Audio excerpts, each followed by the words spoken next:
আর এখানে হচ্ছে মাশরুম পনিরের মাখামাখি, একটু ঝোল ঝোল করেছি। মাশরুমগুলোকে ভালো করে ধুয়ে পিস পিস করে কেটে ছোটো ছোটো, তার মধ্যে নুন, হলুদ, শুকনো লঙ্কার গুঁড়ো, বাটার দিয়ে আর গরম মশলার গুঁড়ো দিয়ে মাখিয়ে রেখেছি। এবার তেলের মধ্যে পেঁয়াজ একদম কুচো করেছি, পেঁয়াজ কুচো ভাজা হয়েছে, রসুন দিয়েছি, আদা বাটা দিয়েছি, দিয়ে কষিয়ে তারপরে টমেটোটাকে পেস্ট করে নিয়েছিলাম মিক্সার গ্রাইন্ডারে, দিয়ে টমেটোটাকে দিয়েছি।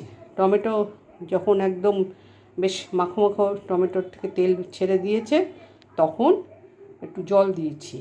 এই জলের মধ্যে ওই মাশরুমটা যেটা মেখে রেখেছিলাম, আর তার আগে পনিরও করেছি, পনিরটা এর মধ্যে দিয়েছি। পনিরটা একটু ভেজে নিয়েছিলাম, পনির, তারপরে মাশরুম মাখাটা দিয়ে দিয়েছি আর পনিরগুলোও দিয়ে দিয়েছি।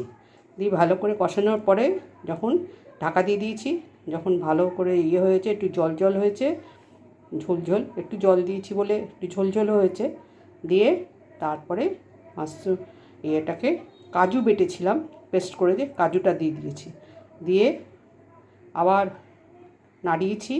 নাড়ানোর পরে কিছুক্ষণ পরে গরম মশলার গুঁড়ো দিয়ে ঘি দিয়ে নামিয়ে রেখেছি।